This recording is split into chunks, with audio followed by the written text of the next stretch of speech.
ਸੋ ਰਮਨ ਜੀ, ਸ਼ੁਰੂਆਤ ਕਰਦੇ ਹਾਂ। ਸਭ ਨੂੰ ਪਤਾ ਵੀ ਚਾਈਨਾ ਤੋਂ ਕਾਫੀ ਮਾਲ ਆਉਂਦਾ ਆ। ਹੁਣ ਚਾਈਨਾ ਦੇ ਨਾਲ ਜਿਸ ਤਰੀਕੇ ਦੇ ਨਾਲ ਆਪਾਂ ਟ੍ਰੇਡ ਵਾਰ ਦੇ ਵਿੱਚ ਜਾ ਚੁੱਕੇ ਹਾਂ, ਓਬਵੀਅਸਲੀ ਪੋਰਟਾਂ ਦੇ ਉੱਤੇ ਥੋੜਾ ਸਮਾਨ ਘਟੇਗਾ। ਓਵਰਆਲ ਵੀ ਜਿੱਦਾਂ ਦੀ ਅਨਸਰਟਨਿਟੀ ਮਾਰਕੀਟ ਦੇ ਵਿੱਚ ਓਵਰਆਲ ਐਕਸਪੋਰਟ ਇੰਪੋਰਟ ਦੇ ਵਿੱਚ ਜਿਹੜੀ ਉਹ ਬਣੀ ਆ, ਉਹਨਾਂ ਦਾ ਆਪਾਂ ਕੀ ਅਸਰ ਦੇਖਦੇ ਹਾਂ? ਸ਼ਾਰਟ ਟਰਮ ਅਸਰ ਜਾਂ ਲੌਂਗ ਟਰਮ ਅਸਰ ਟਰੱਕਿੰਗ ਇੰਡਸਟਰੀ ਤੇ ਪਵੇਗਾ, ਨਹੀਂ ਪਵੇਗਾ, ਜਾਂ ਕੀ ਅਸਰ ਆਪਾਂ ਨੂੰ ਦੇਖਣ ਨੂੰ ਮਿਲ ਸਕਦੇ ਆ? ਨਹੀਂ, ਡੈਫੀਨੇਟਲੀ ਰਾਜਕਰਨ, ਜਿਹੜਾ ਸ਼ਾਰਟ ਟਰਮ ਇਫੈਕਟ ਤਾਂ ਜ਼ਰੂਰ ਪਏਗਾ। ਲੌਂਗ ਟਰਮ ਇਫੈਕਟ ਜਿਹੜਾ ਪੈਣਾ ਹੈਗਾ ਉਹ ਤਾਂ ਪੋਜ਼ੀਟਿਵ ਹੀ ਹੋ ਸਕਦਾ, ਕਿਉਂਕਿ ਹੁਣ ਟਰੱਕਿੰਗ ਇੰਡਸਟਰੀ ਆਲਰੇਡੀ ਇੰਨੀ ਕੁ ਥੱਲੇ ਜਾ ਚੁੱਕੀ ਔਰ ਇੰਨੀ ਦੇਰ ਦੀ ਥੱਲੇ ਆ ਕਿ ਉਹਦਾ ਹੋਰ ਥੱਲੇ ਰਹਿ ਪਾਉਣਾ ਜਾਂ ਉਹ ਇੱਦਾਂ ਦਾ ਜਿਹੜੀ ਸਿਚੁਏਸ਼ਨ ਆ, ਆਈ ਡੋਂਟ ਨੋ ਕਿ ਕਿੰਨੀ ਕੁ ਉਹ ਉੱਥੇ ਜਿੱਦਾਂ ਹੋਲਡ ਕਰ ਸਕਦੀ ਆ। ਕਿਉਂਕਿ ਇਸ ਵੇਲੇ ਜਿਹੜੀ ਪ੍ਰੋਬਲਮ ਹੈਗੀ ਆ ਉਹ ਇਹ ਵੀ ਆ ਨਾਲ ਕਿ ਬਹੁਤ ਜਿਹੜੀਆਂ ਕੰਪਨੀਜ਼ ਹੈਗੀਆਂ they are filing for bankruptcy. ਬਹੁਤ ਨਿਊਜ਼ ਆ ਰਹੀ ਹੈਗੀ ਆ। ਮਿਡ ਵੈਸਟ ਦੇ ਵਿੱਚ ਬਹੁਤ ਕੰਪਨੀਜ਼ ਹੈਗੀਆਂ ਜਿਹੜੀਆਂ ਕਿ ਬੈਂਕਰਪਸੀ ਵੱਲ ਚਲੀਆਂ ਗਈਆਂ। LTI ਜਿਹੜੀ ਟਰੱਕਿੰਗ ਹੈਗੀ ਆ ਉਹ ਮੇਨ ਹੈਗੀ ਆ, ਜਿਹੜੀ ਇਲੀਨੋਇਸ ਦੀ ਟਰੱਕਿੰਗ ਕੰਪਨੀ ਹੈਗੀ ਆ। ਉਹਦੇ ਨਾਲ ਨਾਲ ਤਿੰਨ ਚਾਰ ਕੰਪਨੀਆਂ ਛੋਟੀਆਂ ਵੀ ਹੈਗੀਆਂ ਜਿਹੜੀਆਂ ਕਿ ਬੈਂਕਰਪਸੀ ਵੱਲ ਨੂੰ ਚਲੀ ਗਈਆਂ। ਇਸ ਵੇਲੇ ਸਿਚੁਏਸ਼ਨ ਇਹ ਹੈ ਕਿ ਹੋਲਡ ਕਰਦਿਆਂ ਨੂੰ ਵੀ ਹਰ ਇੱਕ ਨੂੰ ਬਹੁਤ ਚਿਰ ਹੋ ਚੱਲਿਆ। ਸੋ ਇਹ ਨੀਗਾ ਕਿ ਸਿਚੁਏਸ਼ਨ ਕੀ ਹੋਲਡ ਨਹੀਂ ਕਰ ਸਕਦੇ। ਹੋਲਡ ਕੀਤਾ ਹੋਇਆ ਸੀਗਾ, ਕਾਫੀ ਦੇਰ ਹੋਲਡ ਕਰ ਰਹੇ ਆ ਬੰਦੇ ਜਿਨ੍ਹਾਂ ਨੇ ਹੋਲਡ ਕੀਤਾ, ਪਰ ਹੁਣ ਜਿਹੜਾ ਆ ਉਹ ਆਲਮੋਸਟ ਪਾਣੀ ਸਿਰ ਤੋਂ ਲੰਘਣ ਦੇ ਲਾਗੇ ਹੈਗਾ। ਸੋ ਸਿਚੁਏਸ਼ਨ ਕੋਈ ਬਾਹਲੀ ਵਧੀਆ ਨਹੀਂ ਹੈਗੀ। ਫਰੇਟ ਜਿਹੜਾ ਹੈਗਾ ਆ ਉਹ again because of the tariff ਜਿਹੜਾ ਫਰੇਟ ਆ ਉਹ ਘਟਿਆ ਹੈਗਾ। ਡੈਫੀਨੇਟਲੀ ਸਟਰੋਂਗ ਨਹੀਂ ਹੈਗਾ, ਪਰ ਜਿਹੜਾ ਫਰਵਰੀ ਦਾ ਮਹੀਨਾ ਸੀਗਾ ਉਹਦੇ ਵਿੱਚ ਕਾਫੀ ਵਧੀਆ ਰਿਹਾ ਕਹਿੰਦੇ, ਕਿਉਂਕਿ ਜਿਹੜੀ ਟਨੇਜ ਆ ਉਹ ਜ਼ਿਆਦਾ ਮੂਵ ਹੋਈ ਆ। ਮੇਰੇ ਖਿਆਲ ਉਹ ਇਸੇ ਸਕੇਲ ਦੇ ਵਿੱਚ ਆ ਕਿ ਜਿਹੜਾ ਟੈਰਿਫ ਲੱਗ ਜਾਣੇ ਉਸ ਤੋਂ ਪਹਿਲਾਂ ਜਿਹੜਾ ਸਮਾਲ ਆ ਉਹ ਅੰਦਰ ਲੈ ਆਓ। ਸੋ ਉਹਦੇ ਕਰਕੇ ਹੋ ਸਕਦਾ ਕਿ ਜਿਹੜਾ ਥੋੜਾ ਉਹਦੇ ਵਿੱਚ ਵਧੀਆ ਰਿਹਾ ਹੋਵੇ, ਪਰ ਓਵਰਆਲ ਜਿਹੜੀ ਸਿਚੁਏਸ਼ਨ ਆ ਉਹ ਗ੍ਰਿਮ ਜਾਪਦੀ ਹੈ। ਜੀ ਬਿਲਕੁਲ, ਇਹ ਖਬਰਾਂ ਆ ਰਹੀਆਂ ਹੈਗੀਆਂ, ਕਹਿੰਦੇ ਵੀ ਬਹੁਤ ਸਾਰੀਆਂ ਕੰਪਨੀਆਂ ਟਰੱਕਿੰਗ ਦੀਆਂ ਉਹ ਬੈਂਕਰਪਸੀ ਫਾਈਲ ਕਰ ਰਹੀਆਂ। ਚੈਪਟਰ 11 ਜਿਹੜਾ ਉਹਨਾਂ ਨੇ ਫਾਈਲ ਕੀਤਾ ਹੈਗਾ ਸੈਬਰਲ। ਇਹ ਅੱਜ ਦੀ ਜਿਹੜੀ ਖਬਰ ਹੈਗੀ ਆ, ਕਹਿੰਦੇ ਵੀ 2025 ਇੱਕ ਵਾਰੀ ਫੇਰ ਜਿਹੜਾ ਟਰੱਕਿੰਗ ਤੇ ਲੌਜਿਸਟਿਕ ਇੰਡਸਟਰੀ ਦੇ ਲਈ ਇਕਨੋਮਿਕ ਡਿਸਟ੍ਰੈਸ ਹੈਗਾ ਸੋ ਫਾਰ। ਕਿਉਂਕਿ ਪਹਿਲਾਂ ਥੋੜਾ ਠੀਕ ਚੱਲ ਰਿਹਾ ਸੀ, ਜਦੋਂ ਤੋਂ ਟੈਰਿਫ ਦਾ ਰੌਲਾ ਪਿਆ ਫੇਰ ਉਹੀ ਗੱਲ ਸ਼ੁਰੂ ਹੋ ਗਈ। ਗ੍ਰੇਟ ਫਰੇਟ ਰਿਸੈਸ਼ਨ ਆ 2022 ਤੋਂ ਲੈ ਕੇ, ਸੋ 3 ਸਾਲ ਤੋਂ ਵੱਧ ਦਾ ਜਿਹੜਾ ਸਮਾਂ ਹੋ ਗਿਆ ਜੋ ਇਹ ਸਾਰਾ ਕੁਝ ਚੱਲ ਰਿਹਾ ਹੈਗਾ। ਕਿਉਂਕਿ ਫਰੇਟ ਰੇਟਸ ਜਿਹੜੇ ਆ ਬੜੇ ਘੱਟ ਆ, ਤੇ ਲੇਬਰ ਦੀ ਕਾਸਟ, ਫਿਊਲ ਦੀ ਕਾਸਟ, ਇੰਸ਼ੋਰੈਂਸ ਦੀ ਕਾਸਟ ਬਹੁਤ ਜ਼ਿਆਦਾ ਜਿਹੜੀ ਵੱਧ ਰਹੀ ਹੈਗੀ। LTI ਟਰੱਕਿੰਗ ਜਿਹਦੇ 250 ਦੇ ਕਰੀਬ ਡਰਾਈਵਰ ਸੀਗੇ, ਉਹਨਾਂ ਨੇ ਆਪਰੇਸ਼ਨ ਸ਼ਟਡਾਊਨ ਕਰਤਾ ਅਪ੍ਰੈਲ 2 ਨੂੰ। ਹਜੇ ਤੱਕ ਉਹਨਾਂ ਨੇ ਬੈਂਕਰਪਸੀ ਨਹੀਂ ਫਾਈਲ ਕੀਤੀ। ਮੈਡੀਸਨ ਇਲੀਨੋਇਸ ਦੀ ਇੱਕ ਟਰੱਕਿੰਗ ਕੰਪਨੀ 2005 ਤੋਂ ਚੱਲ ਰਹੀ ਸੀ, ਜਿਹਦੇ 300 ਟਰੈਕਟਰ ਤੇ 575 ਟ੍ਰੇਲਰਸ ਆ। AV ਇਨਵੇਵ ਤੇ ਇਹ ਕਈ ਉਹਨਾਂ ਨੇ ਨਾਂ ਲਿਖੇ ਹੈਗੇ ਆ, ਉਹ ਜਿਨ੍ਹਾਂ ਨਾਲ ਉਹ ਸ਼ਿਪਰ ਸੀਗੇ, ਉਹਨਾਂ ਨੇ ਵੀ ਜਿਹੜੀ ਬੈਂਕਰਪਸੀ ਕਰਤੀ ਆ। Michigan waste trucking company, equity transportation, ਉਹਨਾਂ ਦੇ 100 ਦੇ ਕਰੀਬ ਡਰਾਈਵਰ ਸੀ, 109 ਦੇ ਕਰੀਬ ਪਾਵਰ ਯੂਨਿਟ ਸੀ। ਉਹਨਾਂ ਨੇ ਮਾਰਚ ਦੇ ਵਿੱਚ ਲੇ ਆਫ ਕਰਤੇ ਆਪਣੇ ਡਰਾਈਵਰਸ ਤੇ ਆਪਣਾ ਆਪਰੇਸ਼ਨ ਨੂੰ ਬੰਦ ਕਰ ਦਿੱਤਾ ਹੈਗਾ ਆ। ਵਾਲਸ ਟਰਾਂਸਪੋਰਟ, ਇਹ ਕਮਰਸ਼ੀਅਲ ਟਰੱਕ ਟ੍ਰੇਲਰ, ਇਹਨਾਂ ਨੇ ਚੈਪਟਰ 11 ਬੈਂਕਰਪਸੀ ਫਾਈਲ ਕੀਤੀ ਆ। ਐਂਟੀਓਕ ਟੈਨਸੀ ਦੇ ਜਿਹੜੇ ਬਹੁਤ ਸਾਰੇ ਡੈਪਟਰ ਸੀਗੇ ਇਹਨਾਂ ਦੇ। ਸੋ ਇਹ ਜਿਹੜੀਆਂ ਮੇਜਰ ਤੁਹਾਡੇ ਨਾਲ ਜਿਹੜੇ ਕੁਝ ਕੰਪਨੀਆਂ ਦੇ ਨਾਂ ਲਏ ਆ ਜਿਨ੍ਹਾਂ ਨੇ ਪਿਛਲੇ ਦਿਨਾਂ ਦੇ ਵਿੱਚ ਜਿਹੜੀ ਆ ਉਹ ਬੈਂਕਰਪਸੀ ਜਾਂ ਫਾਈਲ ਕਰਤੀ ਆ ਜਾਂ ਜਿਹੜੇ ਆਪਰੇਸ਼ਨ ਬੰਦ ਕੀਤੇ। ਬੈਸਟ ਚੁਆਇਸ ਟਰੱਕਿੰਗ ਆ ਮੈਸਾਚੂਸੈਟਸ ਤੋਂ, ਇਹ ਛੋਟੀ ਕੰਪਨੀ ਸੀ। CNC ਫਰੇਟ ਨੈਟਵਰਕ ਜਾਰਜੀਆ ਦੀ ਆ, ਇਹਨਾਂ ਨੇ ਬੈਂਕਰਪਸੀ ਫਾਈਲ ਕੀਤੀ ਹੈਗੀ ਆ। ਸੋ ਬਹੁਤ ਜਿਹੜੀ ਖਬਰ ਆ ਉਹ ਕਾਫੀ ਜਿਹੜੀ ਡਿਸਟ੍ਰੈਸਿੰਗ ਆ ਰਹੀ ਹੈਗੀ ਜੀ। ਬਹੁਤ ਸਾਰੇ ਜਿਹੜੇ ਟਰੱਕਿੰਗ ਗਰੁੱਪ ਆ ਉਹ ਵੀ ਘਬਰਾਹਟ ਦੇ ਵਿੱਚ ਆ। ਜਿੱਦਾਂ ਤੁਸੀਂ ਦੱਸਿਆ ਵੀ ਸਿਚੁਏਸ਼ਨ ਪਤਾ ਨਹੀਂ ਅੱਗੇ ਕਿੱਦਾਂ ਦੀ ਰਹਿਣੀ ਹੈ। ਟੈਰਿਫ ਦੇ ਇੰਪੈਕਟ ਫਰੇਟ ਫਲੋ ਦੇ ਉੱਤੇ ਕਿੱਦਾਂ ਦੇ ਜਿਹੜੇ ਉਹ ਰਹਿਣਗੇ। ਕੈਨੇਡਾ, ਮੈਕਸੀਕੋ ਸਭ ਤੋਂ ਜ਼ਿਆਦਾ ਆਪਣਾ ਕਹਿ ਸਕਦੇ ਆ ਵੀ ਟਰੱਕਿੰਗ ਦਾ ਕੰਮ ਚੱਲਦਾ ਆ। ਬਹੁਤ ਜ਼ਿਆਦਾ ਐਕਸਪੋਰਟ ਇੰਪੋਰਟ ਦਾ ਜਿਹੜਾ ਕੰਮ ਆ, ਇੱਧਰੋਂ ਵੀ ਜਾਂਦਾ ਸਮਾਨ, ਉੱਧਰੋਂ ਵੀ ਇੱਧਰ ਨੂੰ ਆਉਂਦਾ ਆ। ਇਹਦੀ ਅਨਸਰਟਨਿਟੀ ਜਿਹੜੀ ਉਹ ਬਣਨ ਦੇ ਨਾਲ ਜਿਹੜੀ ਸਿਚੁਏਸ਼ਨ ਇੱਦਾਂ ਦੀ ਬਣੀ ਪਈ ਆ। ਇੱਕ ਜਿਹੜੀ ਚੀਜ਼ ਇਸ ਸਾਰੇ ਮਾਮਲੇ ਦੇ ਵਿੱਚ ਹੈਗੀ ਆ, ਚਾਹੇ ਮਾਰਕੀਟ ਕਿੱਦਾਂ ਦੀ ਵੀ ਜਿਹੜੀ ਚੱਲ ਰਹੀ ਆ, ਜਿਨ੍ਹਾਂ ਦੇ ਕੋਲ ਰਮਨ ਜੀ ਲੋਡ ਪੱਕੇ ਚੱਲ ਰਹੇ ਸੀਗੇ ਜਿਨ੍ਹਾਂ ਨੇ ਮੌਕੇ ਦੇ ਅਨੁਸਾਰ ਆਪਣੇ ਬਿਜ਼ਨਸ ਮਾਡਲਸ ਨੂੰ ਜਿਹੜਾ ਉਹ ਢਾਲਿਆ, ਉਹ ਵਧੀਆ ਕੰਮ ਕਰ ਰਹੇ ਆ। ਇਹਦੇ ਵਿੱਚ ਕੋਈ ਦੋ ਰਾਵਾਂ ਨਹੀਂ ਆ। ਬਹੁਤ ਸਾਰੇ ਟਰੱਕਰਸ ਜਿਹੜੇ ਉਹ ਆਪਾਂ ਨੂੰ ਮਿਲੇ ਆ। ਹਾਂ, ਜਿਹੜੇ ਕਹਿੰਦੇ ਸੀਗੇ ਵੀ ਹੁਣ ਸਿਸਟਮ ਨੂੰ ਨੋਚ ਕੇ ਖਾ ਜਾਣਾ, ਤੇ ਉਹ ਸਿਸਟਮ ਹੁਣ ਉਹਨਾਂ ਦੇ ਦੁਆਲੇ ਵੀ ਹੋ ਜਾਂਦਾ ਆ। ਸੋ ਇਦਾਂ ਸਿਸਟਮ ਦੇ ਨਾਲ ਚੱਲਣਾ ਪੈਂਦਾ ਆ। ਬਿਜ਼ਨਸ ਮਾਡਲ ਥੋੜੇ ਬਹੁਤੇ ਚੇਂਜ ਜਿਹੜੇ ਉਹ ਆਪਾਂ ਨੂੰ ਕਰਨੇ ਪੈਂਦੇ ਆ ਸਮੇਂ ਦੇ ਨਾਲ, ਤੇ ਜਿਹੜੇ ਸਮੇਂ ਦੇ ਹਾਣੀ ਬਣੇ ਆ ਉਹ ਠੀਕ ਚੱਲ ਰਹੇ ਆ।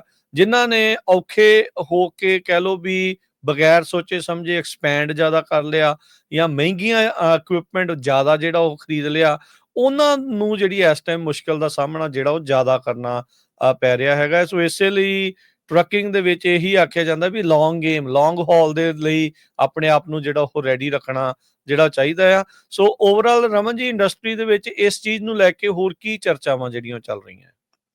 ਰਾਜਕਰਨ, ਬਿਲਕੁਲ ਸਹੀ ਕਿਹਾ ਤੁਸੀਂ। ਜਿਹੜੀ ਇੱਕ ਗੱਲ ਕੀਤੀ ਹੈ ਕਿ ਜਿਹੜੀ ਕਾਸਟ ਕਟਿੰਗ ਹੈਗੀ ਆ, ਕਾਸਟ ਕਟਿੰਗ ਜਿਹੜੀ ਕਰਨੀ ਆ ਉਹ ਬਹੁਤ ਜ਼ਰੂਰੀ ਹੈਗੀ ਆ। ਔਰ ਖਾਸ ਕਰਕੇ ਜਿਹੜੀ ਟਰੱਕਿੰਗ ਦੇ ਵਿੱਚ ਆ, ਕਾਸਟ ਕਟਿੰਗ ਜਿਹੜੀ ਆ ਉਹ ਬਹੁਤ ਇੰਪੋਰਟੈਂਟ ਹੋ ਜਾਂਦੀ ਹੈ, ਕਿਉਂਕਿ ਇੱਦਾਂ ਦੇ ਜਿਹੜੇ ਸਿਚੁਏਸ਼ਨਸ, ਇੱਦਾਂ ਦੇ ਜਿਹੜੇ ਟਾਈਮ ਆਉਂਦੇ ਆ, ਉਹਦੇ ਵਿੱਚ ਜੇ ਤੁਸੀਂ ਪ੍ਰੋਪਰ ਕਾਸਟ ਕਟਿੰਗ ਨਹੀਂ ਕਰਦੇ। ਪਰ ਕਾਸਟ ਕਟਿੰਗ ਦਾ ਜਦੋਂ ਆਪਾਂ ਨਾਂ ਲੈਂਦੇ ਹਾਂ ਨਾ, ਤਾਂ ਸਾਰਿਆਂ ਨਾਲੋਂ ਜਿਹੜੀਆਂ ਸਾਡੀ ਟਰੱਕਿੰਗ ਕੰਪਨੀ ਦਾ ਇਸ਼ੂ ਹੈਗਾ, ਉਹ ਜਦੋਂ ਕਾਸਟ ਕਟਿੰਗ ਕਰਦੇ ਆ, ਉਹ ਸਾਰਿਆਂ ਨਾਲੋਂ ਜਿਹੜੀ ਵਲਨਰੇਬਲ ਚੀਜ਼ ਆ, ਜਿਹੜੀ ਉਹਨਾਂ ਨੂੰ ਐਕਚੁਅਲੀ ਉਹਨਾਂ ਦੀ ਕੰਪਨੀ ਨੂੰ ਹੋਰ ਥੱਲੇ ਲੈ ਕੇ ਜਾਂਦੀ ਆ, ਉੱਥੇ ਅਸੀਂ ਕਾਸਟ ਕਟਿੰਗ ਕਰਨੀ ਸ਼ੁਰੂ ਕਰ ਦਿੰਦੇ ਆ। ਅਸੀਂ ਕਾਸਟ ਕਟਿੰਗ ਦੇ ਲਈ ਅਸੀਂ ਕਾਸਟ ਕਟਿੰਗ ਔਰ ਕਾਰਨਰ ਕੱਟ ਕਰਨੇ, ਇਹ ਦੋ ਚੀਜ਼ਾਂ ਦੇ ਵਿੱਚ ਫਰਕ, ਡਿਫਰੈਂਸ ਸਾਨੂੰ ਪਤਾ ਹੋਣਾ ਸੇਮ ਹੀ ਚਾਹੀਦਾ। ਕਰ ਜਾਂਦੇ ਆ ਗੱਲ ਉਹ। ਹਾਂ, ਸੋ ਜਿਹੜੀ ਕਾਸਟ ਕਟਿੰਗ ਆ, ਉਹ ਜਿਵੇਂ ਕਿ ਤੁਹਾਡੀ ਲੇਬਰ ਦੇ ਵਿੱਚ ਕਾਸਟ ਕਟਿੰਗ ਹੈਗੀ ਆ। ਤੁਸੀਂ ਜਿਹਦਾ ਆਪਾਂ ਗੱਲ ਕਰਦੇ ਰਾਜਕਰਨ ਕਿ ਟੈਕਨੋਲੋਜੀ ਨੂੰ ਤੁਸੀਂ ਕਿੰਨਾ ਯੂਜ਼ ਕਰਕੇ ਤੁਸੀਂ ਹੋਰ ਕਿੰਨੇ ਐਫੀਸ਼ੀਐਂਟ ਹੋ ਸਕਦੇ ਆ। ਟੈਕਨੋਲੋਜੀ ਦੇ ਨਾਲ ਤੁਸੀਂ ਕਿੰਨੀ ਕਾਸਟ ਕਟਿੰਗ ਕਰ ਸਕਦੇ ਕਿ ਸਾਡੀ ਲੇਬਰ ਜਿਹੜੀ ਆ ਉਹ ਘੱਟ ਹੋ ਜਾਵੇ, ਜਾਂ ਜਿਹੜੀ ਤੁਸੀਂ ਆਲਰੇਡੀ ਜਿਹੜੀ ਆਫਿਸ ਦੇ ਨਾਲ ਕੰਮ ਕਰਦੇ ਹੈਗੇ, ਜਿਹੜੇ ਆਫਿਸ 'ਚ ਤੁਹਾਡੇ ਕੰਮ ਕਰਦੇ ਆ, ਉਹਨਾਂ ਨੂੰ ਹੋਰ ਕਿੰਨਾ ਪ੍ਰੋਡਕਟਿਵ ਕੀਤਾ ਜਾਵੇ। ਹੋਰ ਬਹੁਤ ਚੀਜ਼ਾਂ ਐਸੀਆਂ ਹੈਗੀਆਂ ਟਰੱਕਿੰਗ ਇੰਡਸਟਰੀ ਵਿੱਚ ਕਰਨ ਵਾਲੀਆਂ, ਜਿਹਦੇ ਨਾਲ ਕਿ ਤੁਹਾਡੀ ਪ੍ਰੋਡਕਟਿਵਿਟੀ ਵੱਧਦੀ ਆ ਔਰ ਤੁਹਾਡੇ ਮੈਨ ਆਵਰਸ ਘਟਦੇ ਆ। ਸੋ ਉਹ ਚੀਜ਼ਾਂ ਦੇ ਉੱਤੇ ਧਿਆਨ ਦੇਣ ਦੀ ਲੋੜ ਹੈਗੀ ਆ। ਅਸੀਂ ਜਦੋਂ ਕਾਸਟ ਕਟਿੰਗ ਦੀ ਗੱਲ ਕਰਦੇ ਆ, ਤੇ ਸਾਰਿਆਂ ਨਾਲੋਂ ਪਹਿਲਾਂ ਕਰ ਦਿੰਦੇ ਆ ਜੀ, ਚਲੋ ਡਰੱਗ ਟੈਸਟ ਛੱਡ ਦਿਓ, ਆਹ ਚੀਜ਼ ਛੱਡ ਦਿਓ, ਉਹ ਚੀਜ਼ ਨਾ ਕਰਾਓ, ਇੱਦਾਂ। ਉਹ ਚੀਜ਼ਾਂ ਜਿਹੜੀਆਂ ਹੈਗੀਆਂ, ਉਹ ਤੁਹਾਡੀ ਕੰਪਨੀ ਨੂੰ ਐਕਚੁਅਲੀ ਮਾਰ ਕਰਦੀਆਂ ਤੁਹਾਡੀ ਕੰਪਨੀ ਉੱਤੇ। ਔਰ ਜਿੱਦਾਂ ਕਿ ਸਾਰਿਆਂ ਨਾਲੋਂ ਜ਼ਿਆਦਾ ਕਾਸਟ ਕਟਿੰਗ ਹੋ ਜਾਂਦੀ ਆ ਕਿ ਰਿਪੇਅਰ, ਟਾਇਰਸ, ਉਹ ਸਾਰੀਆਂ ਚੀਜ਼ਾਂ ਦੇ ਵਿੱਚ ਕਾਸਟ ਕਟਿੰਗ ਕਰਨੀ ਸ਼ੁਰੂ ਕਰ ਦਿੰਦੇ। ਔਰ ਉਹ ਚੀਜ਼ਾਂ ਜਿਹੜੀਆਂ ਆ, ਉਹ ਤੁਹਾਡੇ ਫਿਰ ਜਿਹੜੇ ਸਕੋਰ ਆ, ਕਿਉਂਕਿ ਤੁਸੀਂ ਇੰਸਪੈਕਸ਼ਨ 'ਚ ਫੇਲ ਹੋਣ ਲੱਗ ਜਾਂਦੇ ਆ, ਤੁਹਾਡੇ ਸਕੋਰ ਉੱਪਰ ਨੂੰ ਜਾਣ ਲੱਗ ਜਾਂਦੇ ਆ, ਐਂਡ ਦੈਨ ਉਹ ਡਿਸਟ੍ਰੈਸ ਦਾ ਮਾਮਲਾ ਹੋ ਜਾਂਦਾ। ਰਾਜਕਰਨ, ਅੱਜ ਦੀ ਤਰੀਕ ਦੇ ਵਿੱਚ ਸਾਰਿਆਂ ਨਾਲੋਂ ਵੱਡੀ ਜਿਹੜੀ ਇਸ਼ੂ ਹੈ ਇਸ ਵੇਲੇ, ਸਾਰਿਆਂ ਨਾਲੋਂ ਵੱਡਾ ਜਿਹੜਾ ਇਸ਼ੂ ਆ, ਉਹ ਆ ਥੈਫਟ ਦਾ। ਇੰਨਾ ਕੁ ਜ਼ਿਆਦਾ ਥੈਫਟ ਵਧਿਆ ਹੋਇਆ ਕਿ ਜਿਹਦਾ ਮਤਲਬ ਕਿ ਹੈਰਾਨੀ ਹੁੰਦੀ ਹੈ ਜਦੋਂ ਕਿਸੇ ਨੂੰ ਸੁਣੀਦਾ ਵੀ ਮਤਲਬ ਕਿ ਥੈਫਟ ਜਿਹੜਾ ਉਹ ਇਸ ਤਰ੍ਹਾਂ ਵੀ ਹੋ ਰਿਹਾ ਹੈਗਾ। ਦੂਸਰੀ ਚੀਜ਼ ਜਿਹੜੀ ਆ, ਉਹ ਇਸ ਵੇਲੇ ਜਿਹੜੀ ਟਰੱਕਿੰਗ ਨੂੰ ਸਾਰਿਆਂ ਨੂੰ ਮੋਸਟ ਹਰਟ ਕਰ ਰਹੀ ਆ, ਉਹ ਕਰ ਰਹੀ ਆ ਡਰਾਈਵਰ ਟ੍ਰੇਨਿੰਗ। ਡਰਾਈਵਰ ਦੀ ਟ੍ਰੇਨਿੰਗ ਬਿਲਕੁਲ ਨਹੀਂ ਹੈਗੀ ਸੀਗੀ ਪਿਛਲੇ 2-3 ਸਾਲਾਂ ਦੇ ਵਿੱਚ। ਜਿਹੜੇ ਡਰਾਈਵਰਸ ਹਾਇਰ ਹੋਏ ਆ, ਨਵੇਂ ਡਰਾਈਵਰਸ ਆਏ ਆ, ਉਹਨਾਂ ਦੀ ਓਰੀਐਂਟੇਸ਼ਨ, ਟ੍ਰੇਨਿੰਗ, ਸਾਰਾ ਕੁਝ ਜਿਹੜਾ ਆ ਉਹ ਬਿਲਕੁਲ ਨਾ ਦੇ ਬਰਾਬਰ ਸੀਗਾ। ਸੋ ਇਸ ਕਰਕੇ ਜਿਹੜਾ ਇਹ ਸਿਚੁਏਸ਼ਨ ਹੈਗੀ ਆ, ਇਹ ਖੜੀ ਹੋ ਰਹੀ ਆ। ਇੱਕ ਹੋਰ ਜਿਹੜੀ ਚੀਜ਼ ਹੈ ਕਿ ਆਪਣੇ ਕੱਲ ਗ੍ਰੇਪ ਵਾਈਨ ਦੇ ਉੱਤੇ ਜਿਹੜਾ ਆ, ਜਿਹੜੀ ਪੁਲਿਸ ਆ, 3-4 ਡਿਸਟ੍ਰਿਕਟ ਦੀ ਪੁਲਿਸ ਆ, ਉਹਨਾਂ ਨੇ ਇਕੱਠਿਆਂ ਹੋ ਕੇ ਆਪਰੇਸ਼ਨ ਕੀਤਾ ਸੀ, ਤੇ ਗ੍ਰੇਪ ਵਾਈਨ ਤੇ 6 ਘੰਟਿਆਂ ਦੇ ਵਿੱਚ ਤਕਰੀਬਨ 300 ਤੋਂ ਉੱਤੇ ਟਿਕਟਾਂ ਇਸ਼ੂ ਹੋਈਆਂ।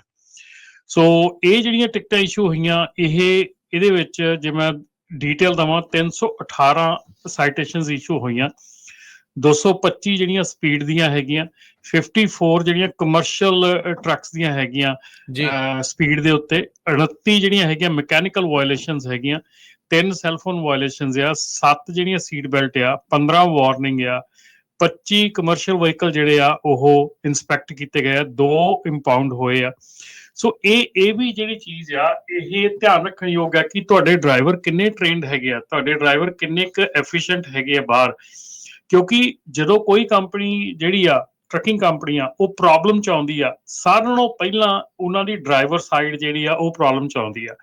ਕਿਉਂਕਿ ਫਰੇਟ ਵੀ ਉਹ ਕੋਸ਼ਿਸ਼ ਕਰਕੇ ਕਰੀ ਜਾਂਦੇ ਆ, ਰੇਟ ਘੱਟ ਤੇ ਵੀ ਕੰਮ ਕਰੀ ਜਾਂਦੇ ਆ, ਪਰ ਜਦੋਂ ਡਰਾਈਵਰ ਵੱਲੋਂ ਪ੍ਰੋਬਲਮ ਖੜੀ ਹੋ ਜਾਂਦੀ ਹੈ ਨਾ, ਉਦੋਂ ਫਿਰ ਤੁਹਾਡਾ ਜਿਹੜੀ ਸਿਚੁਏਸ਼ਨ ਆ ਉਹ ਵਰਸ ਟੂ ਵਰਸ ਹੁੰਦੀ ਜਾਂਦੀ ਹੈ, ਕਿਉਂਕਿ ਤੁਹਾਡੇ ਸਕੋਰ ਉੱਪਰ ਚਲੇ ਜਾਂਦੇ ਆ ਔਰ ਤੁਹਾਨੂੰ ਜਿਹੜਾ ਕੰਮ ਮਿਲਣਾ ਉਹ ਬੰਦ ਹੋ ਜਾਂਦਾ। ਦੂਸਰੀ ਚੀਜ਼ ਰਾਜਕਰਨ ਜਿਹੜੀ ਇਸ ਵੇਲੇ ਚੱਲ ਰਹੀ ਆ ਉਹ ਇਹ ਆ ਕਿ ਜਿੱਤੋਂ ਅਸੀਂ ਕਵਾਂਗੇ ਕਿ ਮਨਾ ਕਰਾਂਗੇ ਕਿ ਪਲੀਜ਼ ਉਹ ਚੀਜ਼ ਨਾ ਕਰੋ, ਕਿਉਂਕਿ ਉਹ ਚੀਜ਼ ਤੁਹਾਨੂੰ ਬੜੀ ਜਲਦੀ ਠੱਪ ਕਰ ਸਕਦੀ ਹੈ, ਤੁਹਾਡੇ ਕੰਮ ਨੂੰ ਖਤਮ ਕਰ ਸਕਦੀ ਹੈ। ਉਹ ਆ ਕਿ ਜਦੋਂ ਆਪਾਂ ਇੱਕ ਦੂਜੇ ਨੂੰ ਲੋਡ ਆਪਣੀ ਟਰੱਕਿੰਗ ਕੰਪਨੀ ਦੇ ਨਾਂ ਤੇ ਆਪਾਂ ਇੱਕ ਦੂਜੇ ਨਾਲ ਸ਼ੇਅਰ ਕਰਦੇ ਹਾਂ, ਲੋਡ ਇੱਕ ਦੂਜੇ ਨੂੰ ਦਿੰਦੇ ਆ ਜੀ, ਉਹ ਜਿਹੜੀ ਚੀਜ਼ ਆ ਉਹ ਇਸ ਵੇਲੇ ਬਹੁਤ ਹੀ ਪ੍ਰੋਬਲਮੈਟਿਕ ਹੈਗੀ ਆ, ਕਿਉਂਕਿ ਤੁਹਾਨੂੰ ਜਿਹੜੀਆਂ ਹਾਈਵੇ ਐਪਸ ਆ ਜਾਂ ਹੋਰ ਜਿਹੜੀਆਂ ਐਪਸ ਚੱਲੀਆਂ ਹੋਈਆਂ ਉਹ ਤੁਹਾਨੂੰ ਉਹਨਾਂ ਦੇ ਸਿਸਟਮ ਦੇ ਵਿੱਚ ਬੈਨ ਕਰ ਦਿੰਦੀਆਂ ਕਿ ਤੁਸੀਂ ਡਬਲ ਬ੍ਰੋਕਰਿੰਗ ਕਰ ਰਹੇ ਆ, ਤੇ ਉਸ ਤੋਂ ਬਾਅਦ ਤੁਹਾਨੂੰ ਲੋਡ ਮਿਲਣੇ ਬੰਦ ਹੋ ਜਾਂਦੇ ਆ। ਤੇ ਜਿਹੜਾ ਦੂਜਾ ਇੱਕ ਅੱਜ ਹੋਰ ਮਤਲਬ ਕਿ ਅੱਜ ਦੀ ਤਰੀਕ ਦੇ ਵਿੱਚ ਜਿਹੜਾ ਚੱਲ ਰਿਹਾ ਉਹ ਇਹ ਆ ਕਿ ਕਾਲਸ ਆਉਂਦੀਆਂ ਕਿ ਭਾਜੀ ਸਾਡੇ ਨਾਂ ਤੇ ਲੋਡ ਚੋਰੀ ਹੋ ਰਿਹਾ। ਸੋ ਆਪਣੇ ਡਾਟੇ ਨੂੰ ਤੁਸੀਂ ਕਿਹਨੂੰ ਦਿੰਦੇ ਆ, ਆਪਣੇ ਇਨਫੋਰਮੇਸ਼ਨ ਨੂੰ ਤੁਸੀਂ ਕਿਹਨੂੰ ਦਿੰਦੇ ਆ, ਇਹ ਬਹੁਤ ਜ਼ਰੂਰੀ ਹੈਗਾ। ਸੋ ਮੇਰੇ ਖਿਆਲ ਦੇ ਵਿੱਚ ਜਿਹੜੀ ਇਹ ਚੀਜ਼ਾਂ ਹੈਗੀਆਂ, ਇਹ ਚੀਜ਼ਾਂ ਇਸ ਵੇਲੇ ਟਰੱਕਿੰਗ ਨੂੰ ਹੋਰ ਜ਼ਿਆਦੀਆਂ ਹਰਟ ਕਰ ਰਹੀਆਂ ਹੈਗੀਆਂ। ਔਰ ਮੇਰੀ ਰਿਕੁਐਸਟ ਹੀ ਹੈ ਸਾਰਿਆਂ ਨੂੰ ਕਿ ਜੇ ਤੁਸੀਂ ਵਧੀਆ ਇੰਸ਼ੋਰੈਂਸ ਕੰਪਨੀ ਨਾਲ ਹੈਗੇ ਆ, ਤੁਹਾਡਾ ਰੇਟ ਠੀਕ ਹੈਗਾ, ਪਲੀਜ਼ ਮੂਵ ਕਰਨ ਦੀ ਕੋਸ਼ਿਸ਼ ਨਾ ਕਰਿਓ, ਕਿਉਂਕਿ ਇਸ ਵੇਲੇ ਕੋਈ ਵੀ ਚੀਜ਼ ਵਧੀਆ ਨਹੀਂ ਮਿਲ ਰਹੀ। ਜੇ ਡਰਾਈਵਰ ਜਿੱਥੇ ਵੀ ਕੰਮ ਕਰ ਰਹੇ ਹੈਗੇ, ਜੇ ਉੱਥੇ ਕੰਮ ਕਰ ਰਹੇ ਆ, please stick around, move around. ਜਦੋਂ ਤੁਸੀਂ ਕਰਦੇ ਆ ਉਦੋਂ ਪ੍ਰੋਬਲਮਸ ਕ੍ਰੀਏਟ ਹੁੰਦੀਆਂ। ਸੋ ਬਹੁਤ ਚੀਜ਼ਾਂ ਐਸੀਆਂ ਹੈਗੀਆਂ ਜਿਹੜੀਆਂ ਇੰਡਸਟਰੀ ਦੇ ਵਿੱਚ ਸਾਨੂੰ ਦੇਖ ਕੇ ਕੰਮ ਕਰਨੀਆਂ ਚਾਹੀਦੀਆਂ। ਜੀ ਬਿਲਕੁਲ। ਸੋ ਸਿਚੁਏਸ਼ਨ ਦੇ ਹਿਸਾਬ ਦੇ ਨਾਲ ਆਪਣੇ ਆਪ ਨੂੰ ਆਪਣੇ ਕੰਮ ਕਰਨ ਦੇ ਤਰੀਕੇ ਨੂੰ ਜ਼ਰੂਰ ਬਦਲਣਾ ਚਾਹੀਦਾ, ਮੋਲਡ ਕਰਨਾ ਚਾਹੀਦਾ, ਤਾਂ ਜੋ ਤੁਸੀਂ ਉਸ ਦਾ ਬੈਸਟ ਬੈਨੀਫਿਟ ਜਿਹੜਾ ਉਹ ਲੈ ਸਕੋ।